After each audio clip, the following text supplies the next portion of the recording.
चक्रवाती तूफान ताउते की चपेट में आए P305 बार्ज हादसे के मामले में मुंबई की येलो गेट पुलिस स्टेशन ने आपराधिक मामला दर्ज किया है। इसमें जहाज के कप्तान राकेश वल्लभ सहित अन्य को आरोपी बनाया गया है। मुंबई पुलिस ने अपने एफआईआर में इस बात का जिक्र किया है कि कहीं न कहीं लापरवाही बरती गई, इसलिए इतना बड़ा हादसा हुआ। आपको बता दें कि इस जहाज के चीफ इंजीनियर रहमान शेख की शिकायत के आधार पर मुंबई पुलिस ने एफआईआर लिया है, जिसमें यह कहा गया है कि कप्तान ने समीक्षा ठीक तरीके से नहीं की, उन्होंने सैकड़ों जिंदगी को खतरे में डाला। लेकिन सवाल ये उठता है कि क्या सिर्फ कप्तान पर एफआईआर दर्ज कर लेने से यह मामला ठंडा हो जाएगा? क्या जिम्मेदारी उन लोगों की नहीं बनती जिनके लिए ये सभी कार्यरत थे? हम बात कर रहे हैं एफकॉन कंपनी की। एफकॉन इंफ्रास्ट्रक्चर लिमिटेड ये वही कंपनी है जिसने इस जहाज को, जो डर्मस्ट इंटरप्राइजेस लिमिटेड का वेसल था P305, उसे किराए पर लिया था और एफकॉन कंपनी के ही सैकड़ों कर्मचारी इस बार्ज पर काम कर रहे थे। तो आखिरकार एफकॉन कंपनी ने अपने कर्मचारियों की सुरक्षा क्यों सुनिश्चित नहीं की? हम मुंबई के अंधेरी इलाके में हैं। अंधेरी इलाके में ये आलिशान जो इमारत आप देख रहे हैं, ये एफकॉन इंफ्रास्ट्रक्चर लिमिटेड कंपनी का है। ये शाहपुर जी पालोन जी समूह का ही कंपनी है, जो कि इंफ्रास्ट्रक्चर के क्षेत्र में काफ़ी मशहूर कंपनी है। यही ओएनजीसी के लिए काम कर रही थी, जिसने डर्मस्ट नाम की कंपनी का वेसल P305 को किराए पर लिया था और अपने सैकड़ों कर्मचारियों को तैनात किया था। हमने लगातार पिछले 4 दिनों से प्रयास किया कि हम एफकॉन कंपनी के अधिकारियों की प्रतिक्रिया लें, इस कंपनी की प्रतिक्रिया लें कि आखिरकार उनकी जवाबदेही भी बनती है कि वो अपने कर्मचारियों की सुरक्षा सुनिश्चित करें, जिसके लिए हम यहाँ उनके दफ्तर पर पहुंचे हुए थे। लेकिन यहाँ पर बताया जा रहा है कि कोई भी अधिकारी मौजूद नहीं है, कोई भी व्यक्ति कैमरे पर बात करने के लिए तैयार नहीं है। हमने जब फ़ोन पर लगातार संपर्क किया तो एफकॉन कंपनी के जो कॉर्पोरेट कम्युनिकेशन डिपार्टमेंट है, उसकी तरफ से एक प्रेस रिलीज हमें दिया गया है, जिसके मुताबिक उन्होंने जो जिम्मेदारी है वो जहाज के कैप्टन पर डाल दी है। मैं उस प्रेस रिलीज का कुछ हिस्सा आपको बताता हूं, उस पर क्या लिखा गया है। प्रेस रिलीज में लिखा गया है कि चक्रवात के मद्देनजर सभी वेसल्स, टग और बार्ज को अपनी वर्क लोकेशन से सुरक्षित स्थानों पर जाने के लिए कहा गया था, जिसके बाद कई बार्ज जहां नेवल डॉकयार्ड, मुंबई पोर्ट और आउटर एंकरिंग में मूव किए थे, वहीं P305 बार्ज के मास्टर ने अपनी वर्क लोकेशन से 200 मीटर की दूरी पर शिफ्ट होने का फैसला किया। मौसम के प्रेडिक्शन के हिसाब से बार्ज के मास्टर ने चक्रवात के केंद्र से 120 मीटर की दूरी पर रखी थी और उम्मीद की कि हवा 40 किलोमीटर की रफ्तार से बहेगी, जो कि गलत साबित हुई और यही इस हादसे की वजह बनी। आपको बता दें कि यही पक्ष जानने के लिए हम उनके दफ्तर पर पहुंचे हुए थे एफकॉन के, जहां पर सुरक्षा कर्मी बता रहे हैं कि कोई भी कर्मचारी उपलब्ध नहीं है। लेकिन आपको बता दें कि ये एसेंशियल सर्विसेज में आता है, कंपनी लगातार कार्यरत कर रही है। अचानक से जो स्टेटमेंट है वो ये बदल जा रहा है। जब तक ये पिछले कुछ समय तक बाकायदा काम हो रही थी, सभी जानते हैं कि किस प्रकार से बार्ज पर सैकड़ों कर्मचारी काम कर रहे थे, कंपनी काम कर रही थी। लेकिन यहाँ अब बताया जा रहा है कि लॉकडाउन की वजह से और कोरोना की वजह से दफ्तर बंद कर दिया गया है। हालांकि सुबह से हम देख रहे हैं कि तमाम जो गाड़ियों की आवाजाही है, कंपनी में काम करने वाले कर्मचारियों की आवाजाही यहाँ पर देखने को मिल रही है। सुरक्षाकर्मी किसी भी मीडिया कर्मी को गेट के अंदर नहीं जाने दे रहे हैं। उनका कहना है कि कोविड की वजह से कोई भी व्यक्ति यहाँ पर मौजूद नहीं है। एफकॉन कंपनी ने यह भी जानकारी दी कि तय करार के मुताबिक बार्ज की सेफ्टी की जिम्मेदारी या तो बार्ज के मालिक पर होती है या फिर मास्टर की होती है, और ये बार्ज के मालिक और मास्टर के एक्सपीरियंस पर होता है कि वो नेसेसरी लेवल पर मौसम के अनुसार कैसे कॉल लें। तो इस प्रकार से अपनी जिम्मेदारी से एफकॉन कंपनी ने अपना पल्ला झाड़ा है। एफकॉन कंपनी ही ने ही जो डर्मस्ट इंटरप्राइजेस लिमिटेड है, उससे ये वेसल किराए पर लिया था और ये किसी प्रकार के कॉन्ट्रैक्ट पर काम नहीं कर रही थी। ऐसे में इस बार्ज की सुरक्षा की जिम्मेदारी बार्ज के मालिक की बनती है, लेकिन साथ ही साथ एफकॉन कंपनी की भी जिम्मेदारी बनती है कि वो अपने कर्मचारियों की सुरक्षा सुनिश्चित करे। जब सभी को पहले से पता था कि तूफान आने वाला है, एफकॉन कंपनी के सैकड़ों कर्मचारी जहां बार्ज पर काम कर रहे थे, जहाज पर कार्यरत थे, ओएनजीसी के लिए काम कर रहे थे, तो आखिरकार इस कंपनी ने अपने कर्मचारियों की सुरक्षा क्यों सुनिश्चित नहीं की? हम एफकॉन कंपनी के अधिकारियों से, कॉर्पोरेट कम्युनिकेशन विभाग से लगातार संपर्क करने की कोशिश कर रहे हैं कि उनका पक्ष हमें मिले, क्योंकि जो प्रेस रिलीज उन्होंने जारी किया है उस पर उन्होंने जवाबदेही जहाज के कप्तान पर छोड़ दी। लेकिन क्या इतने से जिम्मेदारी खत्म हो जाती है? क्या सैकड़ों कर्मचारियों की जिम्मेदारी, सुरक्षा की जिम्मेदारी एफकॉन कंपनी की नहीं बनती? इसलिए हम लगातार प्रयास कर रहे हैं कि उनके कंपनी के जिम्मेदार अधिकारियों या कॉर्पोरेट कम्युनिकेशन विभाग के लोगों से संपर्क हो सके। हमारे पास कुछ संपर्क नंबर मिले हैं, हम उनसे बात करने की कोशिश करते हैं। ये एफकॉन के करणदीप हैं, हम उनसे बात करेंगे।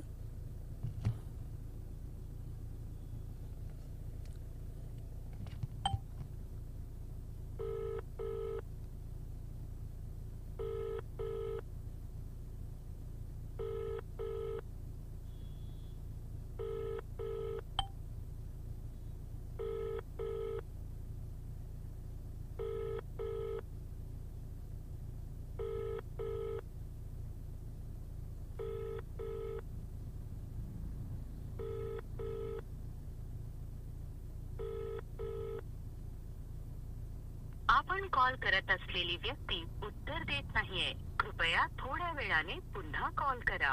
The person हम लगातार इस नंबर पर संपर्क करने की कोशिश कर रहे हैं, ये नंबर कोई उठाता ही नहीं और आपको जानकर हैरानी होगी कि इस व्यक्ति का नंबर उन पीड़ित परिवारों को भी दिया गया है जिनसे इन्हें बात करनी है, जो अपने परिवार के सदस्यों के बारे में जानकारी हासिल कर सकें जो इस हादसे का शिकार हुए हैं. जब ये फोन ही नहीं उठा रहे हैं तो कल्पना कीजिए कि उन परिवारों की स्थिति क्या होगी, उन्हें क्या जानकारी मिल रही होगी. मेरे पास कुछ और भी नंबर आए हैं एफकॉन कंपनी के, हम उनसे भी बात करेंगे.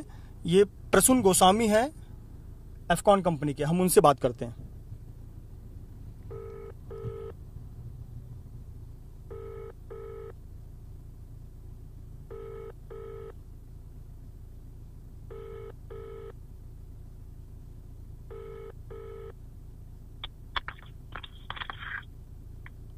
हेलो.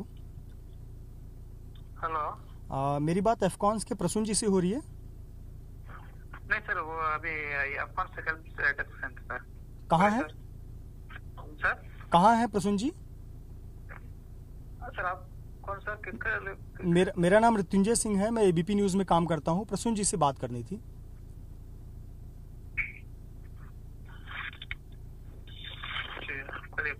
कुछ ऋतिक सिंह है क्या? हाँ, ऋतिक सिंह है क्या? मृत्युंजय सिंह नाम है. हेलो, प्रसून जी बोल रहे हैं? हाँ जी, कौन? प्रसून जी, मैं मृत्युंजय सिंह बोल रहा हूँ, एबीपी न्यूज रिपोर्टर. अच्छा. हाँ जी बताइए. जी, बस ये जानना था कि एफकॉन कंपनी से कोई हमें इंटरव्यू देने के लिए हम प्रयास कर रहे थे कि कोई हमसे बात कर सके.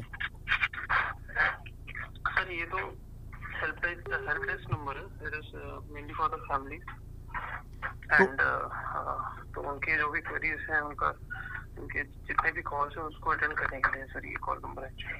पर आप एक बार एचओ की वेबसाइट पे अप्रोच कर सकते हैं जी. पर शायद आपको कुछ एक नंबर वगैरह मिल जाए सर. आपके अलावा एक और नंबर भी दिया गया है जिसपे हम संपर्क करने की कोशिश कर रहे हैं, लेकिन वो नंबर कोई पिक नहीं करता है.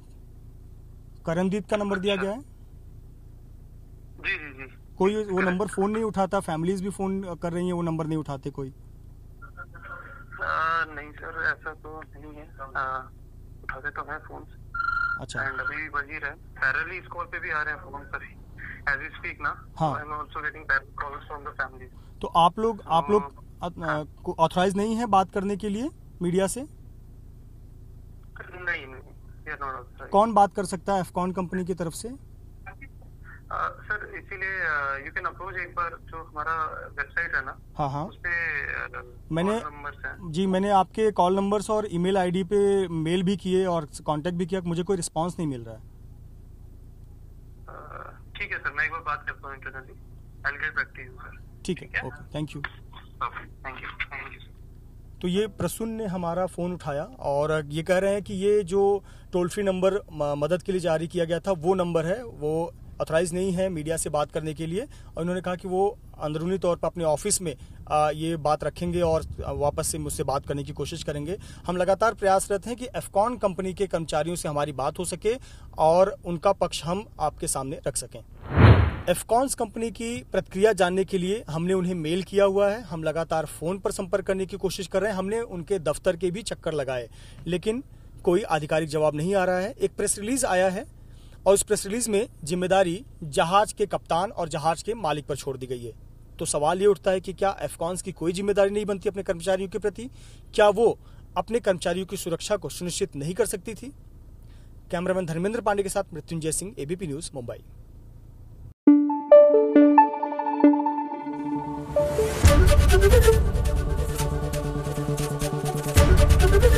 एबीपी न्यूज आपको रखे आगे.